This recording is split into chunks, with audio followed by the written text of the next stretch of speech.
ఒక గాజు గ్లాసు, దానిలోని మరిగించిన పాలు, బాగా మరిగించిన పాలు ఇవి. గ్లాసుకి 75% మాత్రమే తీసుకోవాలి, నిండా పోయవద్దు. తరువాత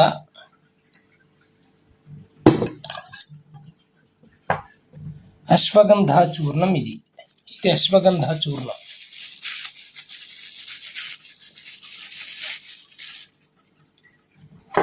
ఈ టేబుల్ స్పూన్తో హాఫ్ టీ చెంచా, చూడండి, హాఫ్ టీ చెంచా కంటే కొద్ది తక్కువ కూడా వేసుకోవచ్చు. దీంట్లో వేసి ఎమ్మటినే కలపాలి, లేకపోతే గడ్డ కట్టింది. పాలలో వేసి ఎమ్మటినే కలపాలి.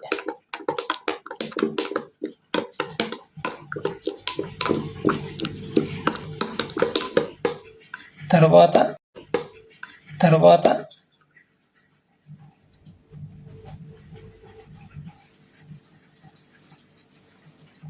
చూడండి, చిన్న చిన్న గడ్డలు కడతాయి. వాటిని మనం మళ్ళీ నిదానంగా గ్లాసుకి పెట్టి పొత్తాల. ఒత్తితే పగిలిపోతాయి, మళ్ళీ నిదానంగా ప్లేన్ అయిపోయింది.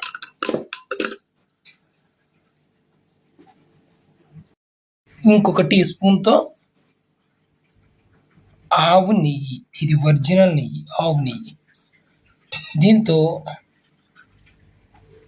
అర టీ చెంచా మాత్రమే వేయాలి. దీంట్లో పాలల్లో చక్కగా వేసాము, 2 చెంచా కలిపాము. నెక్స్ట్ సేమ్ వేరే టీ చెంచాతోని ఇది నెయ్యి, తేనె, ఇది ఒరిజినల్ తేనె. ఈ తేనెను కూడా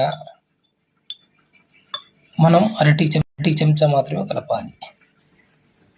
పాలల్లో వేసాము, దీన్ని కూడా వేసి కలిపాము చక్కగా.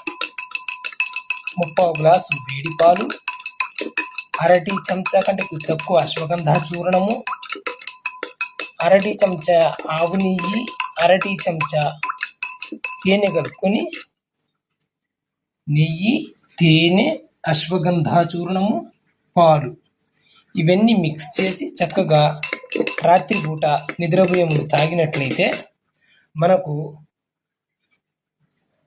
స్ట్రెస్ లెవెల్స్ తగ్గుతాయి, ఆందోళన తగ్గుతుంది, నిద్రలేమి దానికి చెక్ పెట్టేస్తుంది.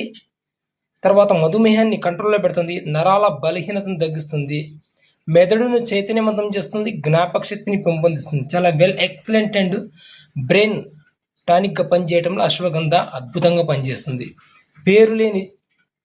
తెలియని జబ్బుకి పెన్నేరు గడ్డే అశ్వగంధ చూర్ణం.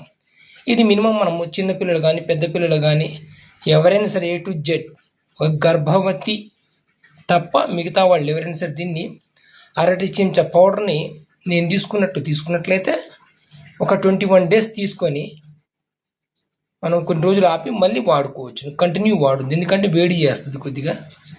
కనుక మనము దీన్ని వాడాలనుకుంటే ఆయుర్వేద వైద్యుల యొక్క సమక్షంలో వారి యొక్క పూర్తిగా తెలిసిన జ్ఞానంతో మీరు తెలుసుకొని చక్కగా వాడుకుంటే అద్భుతంగా పనిచేస్తుంది.